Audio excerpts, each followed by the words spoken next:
শিক্ষা পাচ্ছেন সেটা is something that is very encouraging also, because এই যে বিবেকানন্দর যে আইডিয়ালস বা তার যে ন্যাশনালিজম, সেগুলি যে দেশ গড়ার জন্য কী কী করতে হবে, কী কী আমাদেরকে মানে আমরা মিশন ভিশন এইম আমাদের থাকতে হবে, সেটা আপনাদেরকে প্রথম মানে বাচ্চারা যারা আছে তাদেরকে ছোটোবেলা থেকে শিখিয়ে দেওয়া হচ্ছে।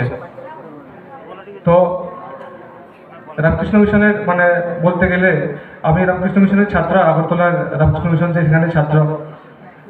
ক্লাস 3 থেকে আমার ছোটোবেলা থেকে আমি সেখানে হোস্টেলে থেকে পড়াশোনা করেছি, আপনাদের মতো যারা এখানে হয়তো বা আশেপাশে আছে গ্রামেগঞ্জ থেকে পড়াশোনা যারা করছে এই পার্টিকুলার স্কুলে।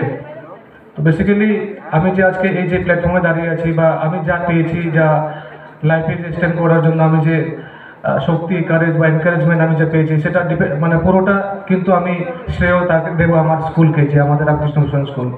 তো রামকৃষ্ণ মিশনের প্রধান শিষ্য ছিলেন স্বামী বিবেকানন্দ। সেই নামে আজকের যে স্কুলটা, আমি আশা করি যে আইডিয়ালিজম, যে আইডিয়ালস, যে লেসেন্স যেগুলি আছে সেগুলি বোধহয় আপনাদেরকে শেখানো হয়।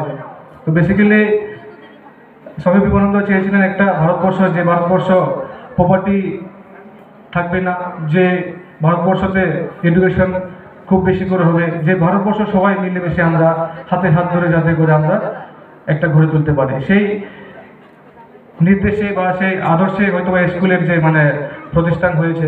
আমি আশা করবো আপনারা যারা ছোট ছোট ভাইয়েরা বোনেরা যারা আছেন, you can be a part of this particular building process of the country. আপনাদের মধ্যে অনেকজন হবে হয়তো বা আগামীকালকে কেউ আমাদের মধ্যে সমাজকে সেবা করার জন্য, কেউ ডক্টর হবে, কেউ ইঞ্জিনিয়ার হবে, কেউ শিক্ষক হবে, কেউ অ্যাডভোকেট হবে, কেউ এখান থেকে হয়তো বা সিএম হতে পারবে, কেউ আমাদের মানে বিধায়ক হতে পারবে। যেমন আমার স্কুল থেকে দেখা গেছে দুটো সিএম হয়েছে, মিনিস্টার হয়েছে রমেশ স্কুল থেকে। আমি আশা করি এখান থেকে যারা আপনারা আছেন, you will be all be a part of the nation building process, all be a part of the process of making the society more better, প্রসপেরাস।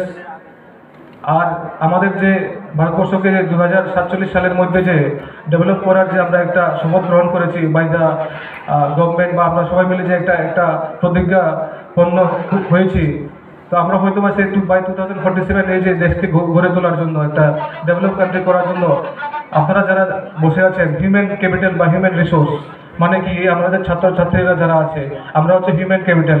If you work hard